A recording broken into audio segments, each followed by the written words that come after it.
السلام علیکم ورحمۃ اللہ تعالی وبرکاتہ۔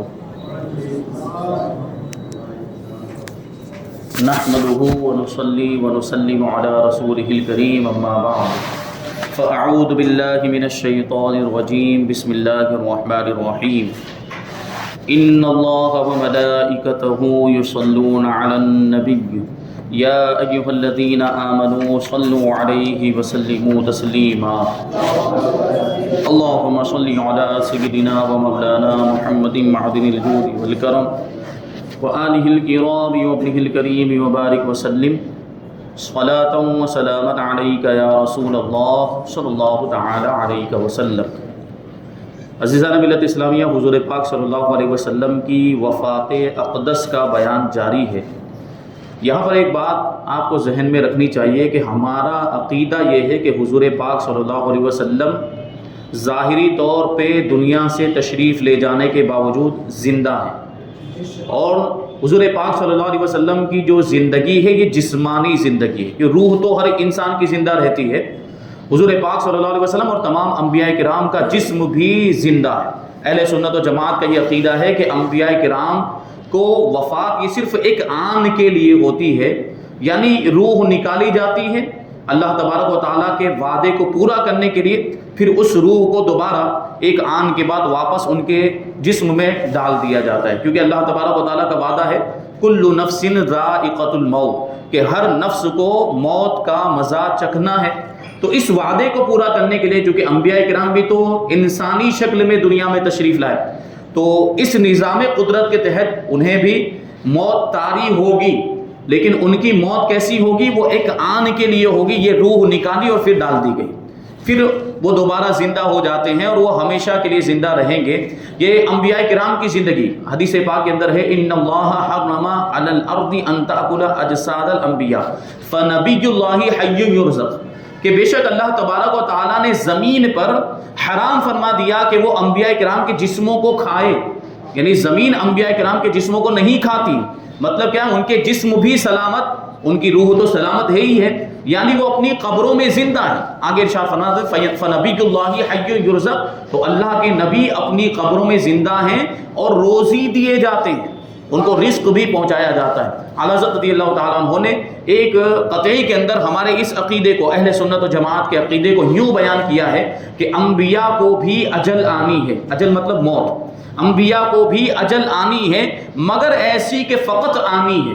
اب یہ جو دوسرا والا جو آنی ہے یہ آن سے بنا ہے، آن مطلب ایک لمحہ، ایک پل، آن جس کو ہم کہتے ہیں کہ ایک آن گزری تھی، تو انبیاء کو بھی اجل آنی ہے مگر ایسی کہ فقط آنی ہے، پھر اسی آن کے بعد ان کی حیات مثل سابق وہی جسمانی ہے، یعنی وہ آن جب گزر جائے گی جو موت والی آن ہوگی، اس آن کے بعد انبیاء کرام کی حیات اور انبیاء کرام کی زندگی مثل سابق یعنی پہلے کی طرح جسمانی ہے، جیسے جسم کے ساتھ پہلے انبیاء کرام زندہ تھے اب بھی زندہ ہے۔ ہمارا عقیدہ حضور پاک صلی اللہ علیہ وسلم اپنے قبر مبارک میں، روضہ مبارک میں زندہ ہیں اور ہمارے حالات سے واقف ہیں، اور حضور پاک صلی اللہ علیہ وسلم انبیاء کرام جہاں چاہتے ہیں وہاں تشریف بھی لے جاتے ہیں۔ تو یہ حضور پاک صلی اللہ علیہ وسلم کے مرض وفات کے بارے میں بیان کریں گے کہ یہ بیماری کی ابتدا کیسے ہوئی تھی، مرض کی ابتدا کب ہوئی، اور حضور پاک صلی اللہ علیہ وسلم کتنے دنوں تک بیمار رہے۔ اس میں مورخین کا اختلاف ہے، تاریخ لکھنے والوں کا اختلاف ہے۔ بہرحال 20 یا 22 صفر المظفر 11 ہجری کو حضور پاک صلی اللہ علیہ وسلم جنت البقیع میں، جو عام مسلمانوں کا قبرستان ہے، مدینہ منورہ کا جو قبرستان ہے اس کو کیا کہا جاتا ہے؟ جنت البقیع، اس کا نام ہے۔ یہ بڑا ہی مقدس پاکیزہ قبرستان ہے۔ دعا کرنی چاہیے کہ اللہ تبارک و تعالی ہمیں مدینے میں شہادت کی موت نصیب فرمائے اور جنت البقیع میں دفن ہونا نصیب فرمائے۔ یہ بڑا حضور سے نسبت رکھنے والا قبرستان، اور یہ وہ قبرستان ہے جس میں جا جا کر حضور پاک صلی اللہ علیہ وسلم نے وہاں کے مدفونین کے لیے دعائے مغفرت فرمائی۔ تو یہ ایسا جو ہے کہ برکت والا قبرستان، وہاں حضور پاک صلی اللہ علیہ وسلم آدھی رات کو تشریف لے گئے۔ 22 صفر المظفر یا 20 صفر المظفر، کون سی ہجری؟ 11 ہجری کو تشریف لے گئے۔ وہاں سے واپس تشریف لائیں تو مزاج اقدس ناساز ہو گئے، یعنی یہیں سے طبیعت خراب ہونی شروع ہو گئی۔ یہ حضرت میمونہ رضی اللہ تعالی عنہا کی باری کا دن تھا، دوشنبہ کے دن یعنی پیر کے دن آپ کی علالت بہت شدید ہو گئی، یعنی بیماری بڑھ گئی۔ آپ کی خواہش پر تمام ازواج مطہرات نے اجازت دے دی کہ آپ حضرت بی بی عائشہ رضی اللہ تعالی عنہا کے یہاں قیام فرمائیں. یعنی انہوں نے کہہ دیا کہ چونکہ ام المؤمنین حضرت عائشہ صدیقہ رضی اللہ تعالی عنہا کا جو حجرہ تھا وہ مسجد نبوی سے بالکل متصل تھا، تو وہاں سے آسانی ہوتی حضور پاک صلی اللہ علیہ وسلم کو مسجد نبوی میں آنے جانے میں، اور لوگ اگر ملاقات کرنے کے لیے آتے تو اس میں بھی آسانی ہوتی. اسے تمام ازواج مطہرات نے، تمام مقدس بیویوں نے حضور پاک صلی اللہ علیہ وسلم کو اجازت دے دی کہ آپ بی بی عائشہ کے یہاں پر جا کر رہیں، قیام فرمائیں. چنانچہ حضرت عباس اور حضرت علی رضی اللہ تعالیٰ عنہما نے سہارا دے کر آپ کو حضرت بی بی عائشہ رضی اللہ تعالیٰ عنہا کے حجرہ مبارکہ میں پہنچا دیا. جب تک طاقت رہی آپ خود مسجد نبوی میں نمازیں پڑھاتے رہے. جب کمزوری بہت زیادہ بڑھ گئی تو آپ نے حکم دیا کہ حضرت ابوبکر صدیق رضی اللہ تعالیٰ عنہ میرے مصلی پر امامت کریں. چنانچہ 17 نمازیں حضرت ابوبکر صدیق رضی اللہ تعالیٰ عنہ نے پڑھائی.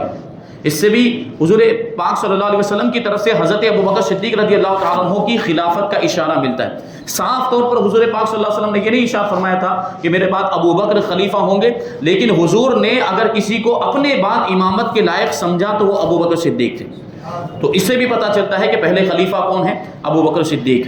ایک دن ظہر کی نماز کے وقت مرض میں کچھ افاقہ محسوس ہوا، یعنی بیماری میں کچھ کمی محسوس ہوئی، تو آپ نے حکم دیا کہ 7 پانی کی مشکیں میرے اوپر ڈالی جائیں، یعنی پانی کے مشکی سے بھر کر میرے اوپر ڈالے جائیں. جب آپ غسل فرما چکے تو حضرت عباس اور حضرت علی رضی اللہ تعالیٰ عنہما آپ کا مقدس بازو تھام کر آپ کو مسجد میں لائے. حضرت ابوبکر صدیق رضی اللہ تعالیٰ عنہ نماز پڑھا رہے تھے، آہٹ پا کر پیچھے ہٹنے لگے. یہ ادب کا تقاضا تھا کہ جب حضور پاک صلی اللہ علیہ وسلم تشریف لے آئے تو اب یہ نماز پڑھانا اور امامت کرنا یہ ادب کے خلاف ہے.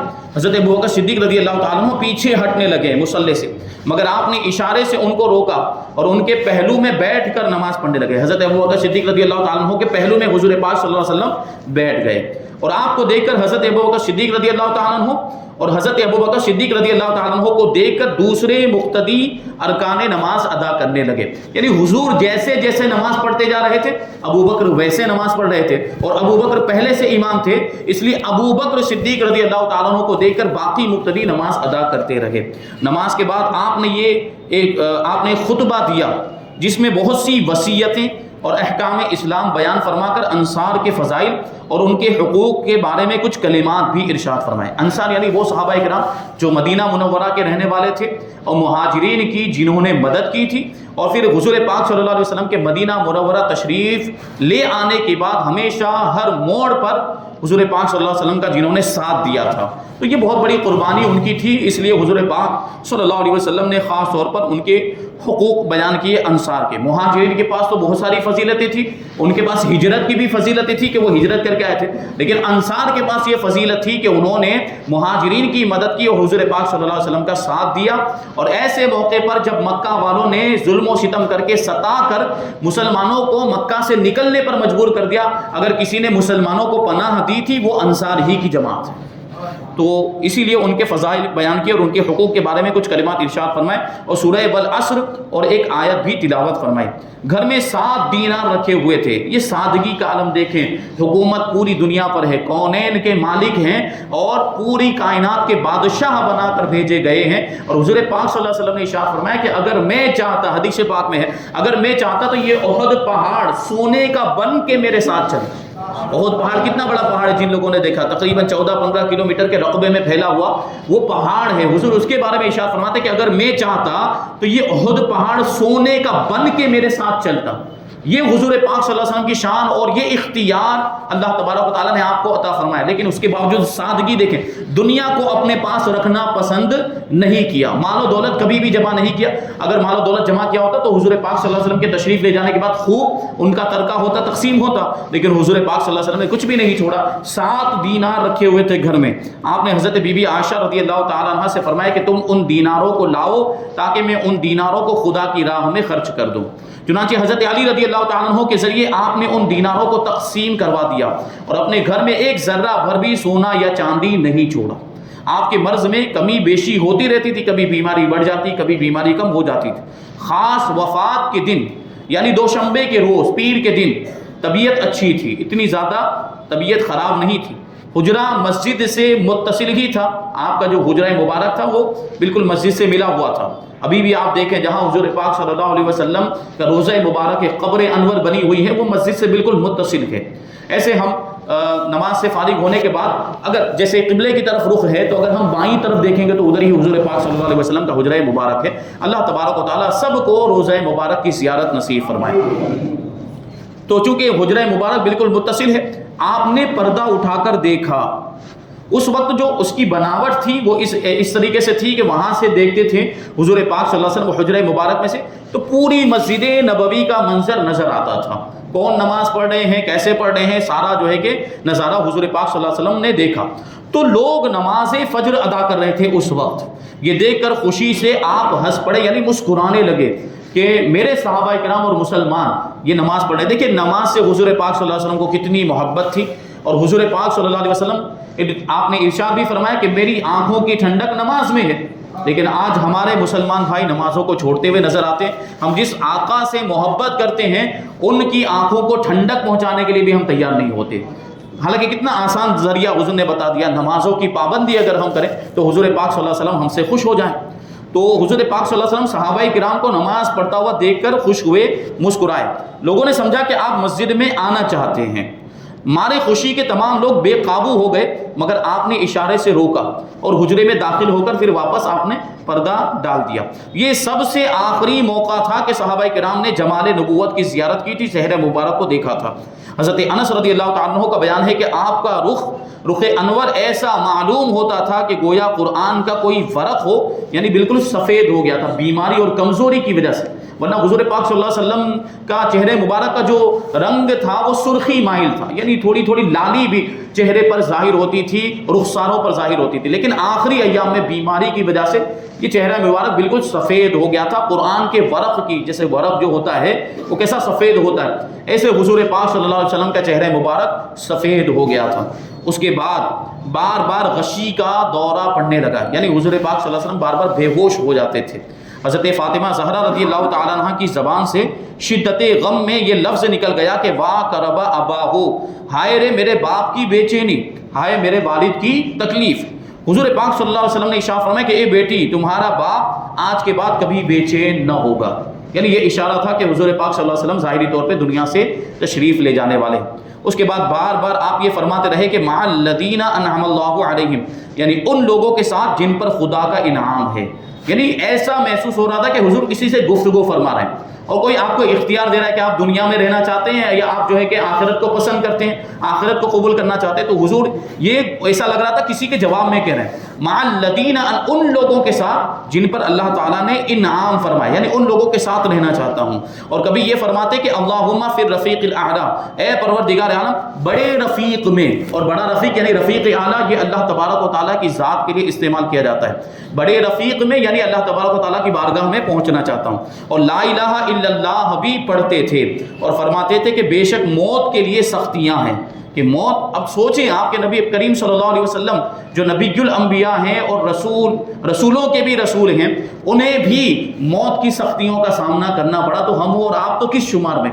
موت یہ بڑی سخت ہے۔ بیان کرنے والے بیان کرتے ہیں کہ اگر کوئی مرنے والا زندہ ہو کر واپس آ جائے دنیا میں اور وہ اپنی موت کی سختیاں بیان کر دے تو لوگ ہنسنا بند کر دیں گے، ایسی سختیاں ہوتی۔ بیان کیا ہے، روایتوں میں آیا ہے کہ موت جب روح قبض کی جاتی ہے تو اس وقت کیا کیفیت ہوتی ہے، جیسے کہ ریشم کا کپڑا، ریشم کا کپڑا کتنا نازک ہوتا ہے، ریشم کے کپڑے کو ببول کے درخت پر ڈال دیا جائے، ببول کا درخت یہ کانٹے والا ہوتا ہے، اس درخت پر ریشم کے کپڑے کو ڈال دیا جائے اور پھر ریشم کے کپڑے کو تیزی کے ساتھ ایسا کھینچا جائے تو اس کپڑے کی کیا حالت ہوگی، وہ کپڑا ریزہ ریزہ ہو جائے گا۔ روح قبض ہونے کے وقت انسان کی یہی کیفیت ہوتی، لیکن چونکہ وہ سکرات کے عالم میں ہوتا ہے وہ بتا نہیں پاتا کہ مجھ پر کیا گزر رہی ہے، میں کیسی تکلیف میں ہوں، اس لیے موت کی سختیوں سے پناہ مانگنی چاہیے اور موت آنے سے پہلے موت کی تیاری کرنا چاہیے۔ ہاں اعمال اگر اچھے ہوں گے تو موت میں آسانی بھی ہوتی، اگر نیک کام ہم نے کیے ہوں گے، جو نیک لوگ ہوتے ہیں اللہ کے، وہ نیک بندے جو ہوتے ہیں ان کی روح اس طریقے سے نکل جاتی ہے کہ پھر پتہ بھی نہیں چلتا۔ تو حضور پاک صلی اللہ علیہ وسلم نے ارشاد فرمایا کہ موت کی سختیاں ہیں۔ حضرت بی بی عائشہ رضی اللہ تعالیٰ عنہ کہتی ہیں کہ تندرستی کی حالت میں آپ اکثر فرمایا کرتے تھے کہ پیغمبروں کو اختیار دیا جاتا ہے کہ وہ خواہ وفات کو قبول کریں یا حیات دنیا کو۔ جب حضور پاک صلی اللہ علیہ وسلم کی زبان مبارک سے یہ کلمات جاری ہوئے تو میں نے سمجھ لیا کہ آپ نے آخرت کو قبول فرما دیا ہے۔ وفات سے تھوڑی دیر پہلے حضرت عائشہ رضی اللہ تعالیٰ عنہ کے بھائی حضرت عبد الرحمن ابن ابو بکر رضی اللہ تعالیٰ عنہ تازہ مسواک ہاتھ میں لیے حاضر ہوئے۔ آپ نے ان کی طرف نظر جما کر دیکھا۔ حضرت عائشہ رضی اللہ تعالیٰ نے سمجھا کہ آپ کو مسواک کی خواہش ہے۔ دیکھیں یہ بات بھی غور کرنے کی، حضور پاک صلی اللہ علیہ وسلم کو مسواک سے کیسی محبت تھی، اور مسواک یہ حضور پاک صلی اللہ علیہ وسلم کی کیسی محبوب اور پسندیدہ سنت ہے کہ آخری وقت میں بھی جو مرض وفات کا وقت تھا اس میں بھی حضور پاک صلی اللہ علیہ وسلم مسواک کو دیکھ رہے ہیں، گویا کہ خواہش ظاہر کر رہے تھے کہ مجھے مسواک کرنا ہے۔ اور بی بی عائشہ چونکہ بیوی ہیں زوجہ محترمہ، آپ سمجھ گئی، انہوں نے فوراً ہی مسواک لے کر اپنے دانتوں سے نرم کی۔ حضرت عائشہ صدیقہ رضی اللہ تعالیٰ عنہ نے اپنے، کیونکہ حضور پاک صلی اللہ علیہ وسلم تو کمزوری کے عالم میں تھے، وہ مسواک کو نرم بھی نہیں کر سکتے تھے دانتوں سے چبا کر، تو بی بی عائشہ صدیقہ رضی اللہ تعالیٰ عنہ نے خود ہی اس مسواک کو اپنے دانتوں میں چبا کر اس کو نرم کیا اور دست اقدس میں دے دی حضور پاک صلی اللہ علیہ وسلم کو۔ آپ نے مسواک فرمائی آخری وقت میں، سے پہر کا وقت تھا، یعنی تقریباً شام کا وقت تھا کہ سینہ اقدس میں سانس کی گھڑ گھڑاہٹ محسوس ہونے لگی۔ اتنے میں لب مبارک ہلے تو لوگوں نے یہ الفاظ سنے کہ الصلاۃ وما ملکت ایمانکم، نماز اور لونڈی غلاموں کا خیال رکھو، یعنی نماز کی پابندی کرنا اور میرے بعد یہ غلاموں کے جو معاملات ہیں ان کا خیال رکھنا۔ پاس میں پانی کی ایک لگن تھی، اس میں بار بار حضور ہاتھ ڈالتے تھے اور چہرے اقدس پر ہاتھ کو مل دیا کرتے تھے، اور کلمہ پڑھتے چادر مبارک کو کبھی منہ پر ڈالتے تھے کبھی ہٹا دیتے تھے۔ حضرت بی بی عائشہ رضی اللہ تعالی عنہا سر اقدس کو اپنے سینے سے لگائے ہوئے بیٹھی ہوئی تھی۔ اتنے میں آپ نے ہاتھ اٹھا کر انگلی سے اشارہ فرمایا اور 3 مرتبہ یہ ارشاد فرمایا بل الرفیق الاعلی، بل الرفیق الاعلی، اب کوئی نہیں بلکہ وہ رفیق اعلی ہی چاہیے، وہ بڑا رفیق ہی چاہیے، یعنی پروردگار عالم۔ یہی الفاظ زبان اقدس پر تھے کہ ناگہاں یعنی اچانک حضور پاک صلی اللہ علیہ وسلم کے مقدس ہاتھ لٹک گئے اور آنکھیں چھت کی طرف دیکھتے ہوئی کھلی کی کھلی رہ گئی، اور آپ کی قدسی روح عالم قدس میں پہنچ گئی، یعنی جسم مبارک سے پرواز کر گئی۔ انا للہ و انا الیہ راجعون۔ تاریخ وفات میں مورخین کا بڑا اختلاف ہے، لیکن اس پر تمام علماء سیرت کا اتفاق ہے کہ دوشنبہ کا دن تھا، یعنی وفات کا جو دن تھا وہ پیر کا دن تھا اور ربیع الاول کا مہینہ تھا۔ بہرحال عام طور پر یہی مشہور ہے کہ 12 ربیع الاول 11 ہجری میں دوشنبہ کے دن یعنی پیر کے دن تیسرے پہر یعنی شام کے وقت تقریباً 4 بجے کے آس پاس حضور پاک صلی اللہ علیہ وسلم نے وصال فرمایا۔ اب یہ تو حضور پاک صلی اللہ علیہ وسلم کے وصال کا ذکر۔ اب حضور پاک صلی اللہ علیہ وسلم کے وصال کے بعد آپ کے ظاہری طور پر دنیا سے تشریف لے جانے کے بعد صحابہ کرام کی کیا کیفیت تھی؟ وہ صحابہ کرام کہ اگر تھوڑی دیر کے لیے یا جو ہے کہ یوں سمجھ لیجئے کہ کچھ لمحات کے لیے کچھ ساعتوں کے لیے حضور کا چہرہ ان کو نظر نہیں آتا تھا تو بے چین اور بے قرار ہو جاتے تھے۔ اب تو حضور پاک صلی اللہ علیہ وسلم ہمیشہ کے لیے ظاہری طور پہ دنیا سے تشریف لے گئے تھے، تو اب صحابہ کرام کی کیفیت کیا ہوگی اس کو آگے بیان کریں گے، اور پھر حضور پاک صلی اللہ علیہ وسلم کی تجہیز و تکفین کیسے ہوئی، کفن کیسے دیا گیا، نماز جنازہ کس نے پڑھائی، کیسے پڑھی گئی، اور قبر انور کو کس نے تیار کیا، حضور کو کس نے قبر انور میں اتارا، یہ ساری چیزیں انشاءاللہ تبارک و تعالی آئندہ درس میں ہم شامل کریں گے۔ اللہ تبارک و تعالیٰ کی بارگاہ میں دعا ہے کہ جو کچھ بھی بیان ہوا اس پر ہم سب کو عمل کرنے کی توفیق عطا فرمائے۔ حضور پاک صلی اللہ علیہ وسلم کی سچی پکی محبت ہم سب کے دلوں میں پیدا فرمائے، اور موت کو یاد رکھنے کی توفیق عطا فرمائے، موت کی تیاری کرنے کی اور آخرت کی تیاری کرنے کی ہم سب کو توفیق عطا فرمائے۔ حضور پاک صلی اللہ علیہ وسلم کی آنکھوں کی ٹھنڈک یعنی نماز، اس کی پابندی ہم سب کو کرنے کی توفیق عطا فرمائے، اور دین مصطفیٰ پر، احکام اسلام پر اور شریعت مصطفیٰ پر، سنت رسول اللہ پر ہم سب کو عمل کرنے کی توفیق عطا فرمائے۔ وما علینا الا البلاغ۔ الفاتحہ۔